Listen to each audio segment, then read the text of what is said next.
keep that going for this next guy, Jason Barger. Let him hear it, everybody.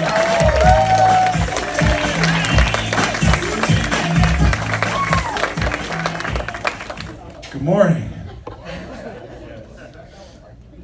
I was reading, and I found out it costs more than $1,200 to replace the airbag on a car. That's why they put that keyhole in the console now, so you can turn off the passenger airbag. We've all got a friend that ain't fucking worth it. Sorry, Dave, you never have gas money. Trying to save $1,200. It doesn't even have to be that serious. Like, sorry, Dave, I don't like your shirt. Having a car taught me a whole new thing about my income and where I'm at. Like, you ever buy gas with change? Mixed response. Some people lying. Walk in there, and I always try to save face and act like I'm not a total scumbag. I'm like, don't worry. It's mostly quarters. Playa. I'm the best kind of poor. Quarters poor. You can fix me.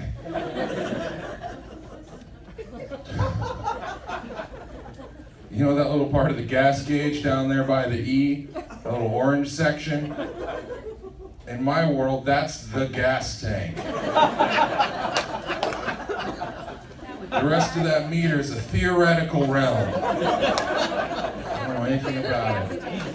Mathematics proves that it exists, but we don't have the financing for that research.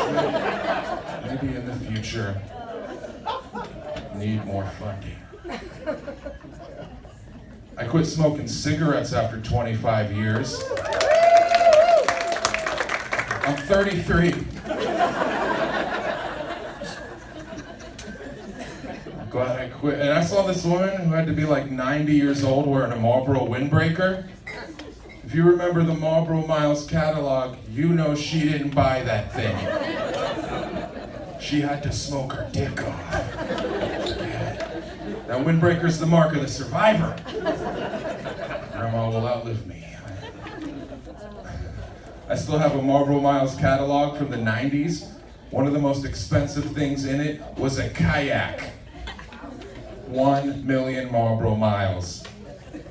There were 5 on a pack. Now if you do the math and you want to get it by yourself, that's 5 packs a day for just over 200 years. 7 million cigarettes. You know what you won't enjoy after that? Kayaking. I'm going nowhere in the Marlboro kayak. The only reason to order that thing would be if you want a Viking funeral. Pack you in with cartons and loose tobacco and set you ablaze off to Valhalla. She was a tough granny. I got caught early. I was 9 when my dad first found my cigarettes. He came out of my room all proud of himself, like he just learned to open a dresser. Like, I found this in your room. Now you're not going anywhere, boy. I'm gonna go to the store and get a carton, and you're gonna sit here and smoke every last one of them. It's old school. As he left to go to the store, I tried to tug on his heartstrings. I'm like, wait, Pop, we're gonna need booze. You're crazy. There's no way I could smoke that much. It's wild. It's a wild parenting approach. It only applies to tobacco. You'll never hear about like a parent come out of their kid's room like, kiddo, I found this in your room. Now you're not going anywhere until the 8-ball's gone. All right, Dad, but we're gonna need another carton of smokes. I'm learning from you.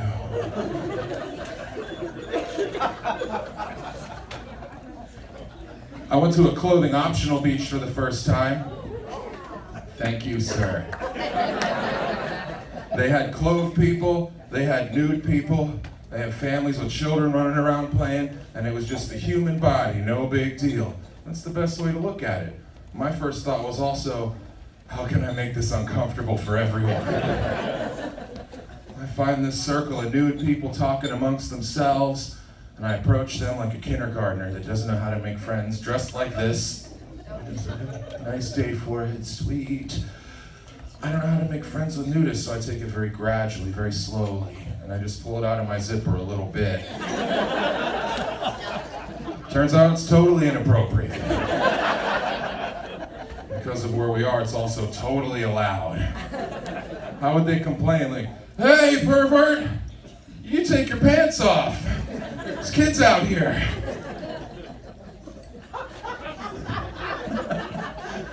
I like places where the rules are bendy. That's an environment where I thrive. I like to watch people slowly lose their minds in the grocery store checkout because I refuse to use the plastic dividers. I see some of you looking at me like, I hope I never meet you in public. That's right, I'll walk right up behind you with shit stacked from my chin to as far as my hand can reach. It's Jenga. I look to the clerk, like, you saw where my stuff ended? The clerk doesn't know. You need me for that comfort. And when you look at me, I'm gonna shoot you one of these. I'm Jason B. That's my time. Thank you so much for listening.